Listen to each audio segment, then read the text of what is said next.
aqui, todavia não é esse o pedido em questão aqui, Brígidas. Mas sim, como diz o artigo 5º, o autor tem direito ao imóvel, podendo entrar com ordem de despejo quando o mesmo houver falta de pagamento. Como vocês falaram sobre os pródigos, de acordo com o artigo 4º, são incapazes relativamente a certos atos ou a maneira de os exercer. Portanto, aqui não há laudo nenhum comprovando que a senhora Emiclênia seja uma pessoa pródiga. Mesmo ela tendo toda essa atividade de gastar, de perder toda a sua herança, não tem nenhum laudo comprovando que ela é uma pessoa pródiga. Então, de acordo com o artigo 22, o locador é obrigado a garantir durante o tempo de locação o uso pacífico do imóvel locado. Porém, o locador, em momento algum, ele descumpriu com esse acordo, mas sim a locatária com falta de pagamento pontual. Também, de acordo com a Constituição Federal, em seu artigo 5º, determina que todos são iguais perante a lei. Onde fica a lei assim? Tudo bem, todos aqui, todo mundo tem a voz. Porém, se ela não paga com pontualidade, o locatário e o locador são pessoas perante a lei iguais. Não tem o porquê dessa distinção de natureza. E pelo inciso 22, é garantido o direito de propriedade, como aqui falado. Portanto, seguindo o raciocínio, o locador só está cumprindo com a sua lei. Nossa, o Silas quis levantar, mas não levantou. Bem como em momento algum nós demos as costas ou deixamos de assegurar que a senhora Emiclênia tenha um final de vida, conforme aqui descrito, justo, né? Todos, conforme o Estatuto do Idoso, podem ser encaminhados para uma casa-lar. Inclusive, ela tem a condição financeira para custear a sua estada em uma casa dessa. Então, além de garantir a propriedade, nós estamos encaminhando ela para uma casa-lar.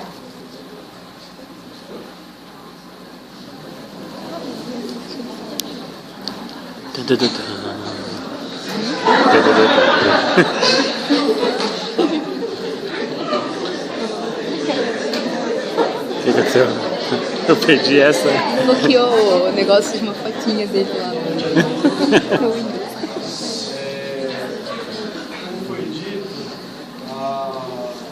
o indivíduo ele é igual perante a lei.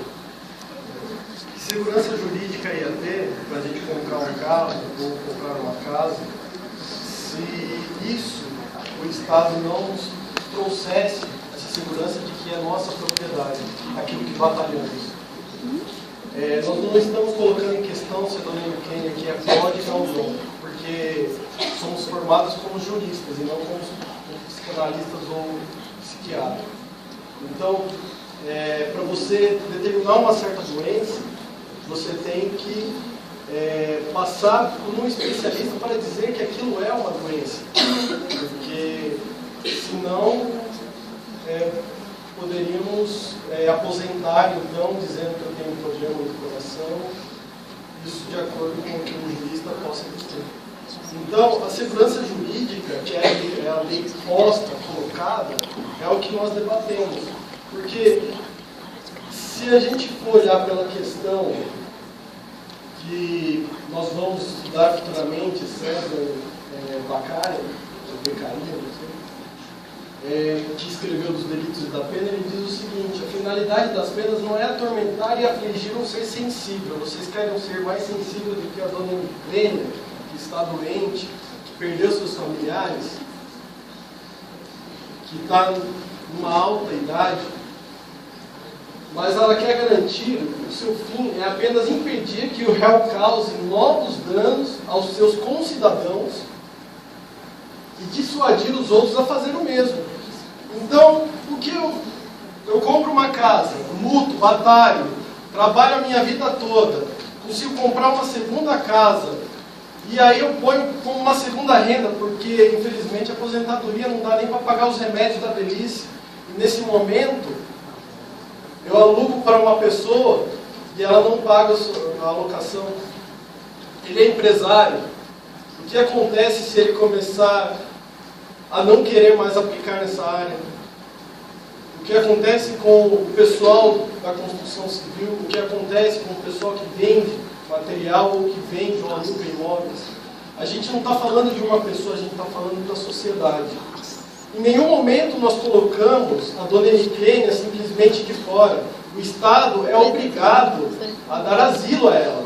É obrigado, neste momento de dificuldade dela, neste momento em que ela precisa de cuidados especiais e não ficar sozinha em casa, em um momento em que em algum momento ela passe mal, ela vai ficar em casa sem ter ninguém para acudir ela,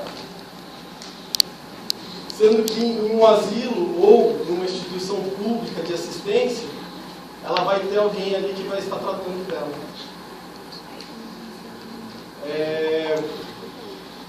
Em nenhum momento nós colocamos a senhora Emiclênia em segundo plano. Por isso mesmo que ela deve ir para uma instituição. Nós colocamos em peso os dois cidadãos e não elevamos mais um por causa da sua alta idade, porque ela um dia já foi jovem e um dia esse empresário vai ser idoso também e um dia ele vai precisar do Estado. Obrigado.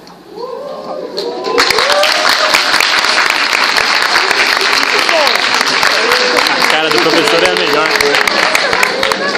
Uma palavra. Agora. Foi embora. Agora pega fogo. Agora eu quero fazer o final. Não importa mais nada. Agora eu vou embora. Eu quero fazer Eu gostaria de saber se algum dos integrantes do grupo positivista colocaria sua mãe no asilo municipal. Algumas das pessoas aqui colocariam? Em relação à prodigalidade, pergunte qual outra forma de interdição. Os drogados, né? Também podem ser interditados. Pergunta para uma mãe se ela vai largar um laudo pericial para comprovar o quanto o seu filho é drogado e o quão mal ele tem para si próprio e para a sua família. No caso, a Emiclênia é sozinha. Então, realmente, nós vamos apenas para si mesmo. Mas, de qualquer forma, nós em nenhum momento deixamos ou relegamos o proprietário a segundo plano. Pelo contrário, nós nomeamos um curador ou determinamos que o Ministério Público nomeasse um curador para que ele pudesse prover os pagamentos dos aluguéis, inclusive, de certa forma, os aluguéis em atraso, mas gerenciando, fazendo uma gestão adequada daqueles valores, que é ponto cabal. Não existe contra fatos, não há argumentos. Ela tem um histórico de prodigalidade. Se não fática, aliás, é fática, mas se ela não é comprovada, ela é fática. Outra questão é que vocês alegaram ou também levaram a possibilidade de se fazer, de se nomear um curador para a dona Emiclênia. Mas, ao mesmo tempo, também indicaram que ela se tratava de uma pessoa totalmente lúcida. Por que estabelecer um curador? E aí eu gostaria de saber como você poderia fazer um enquadramento perante a mesma lei positivista, a mesma regra que vocês tanto se baseiam, como vocês poderiam enquadrar a dona Emiclênia ou a senhora Emiclênia como uma pessoa que devesse ser interditada e, portanto, ter um curador que cuidasse da sua vida? Não, houve delegação, o enquadramento, o encaminhamento da senhora Emiclênia para um asilo municipal. E, independentemente de qualquer coisa, não existe insegurança jurídica.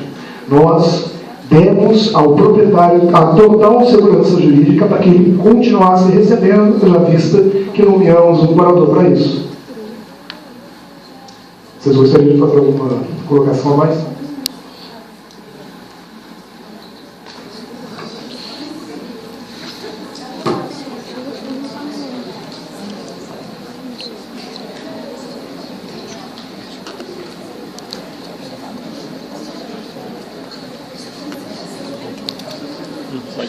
Não pode se justificar.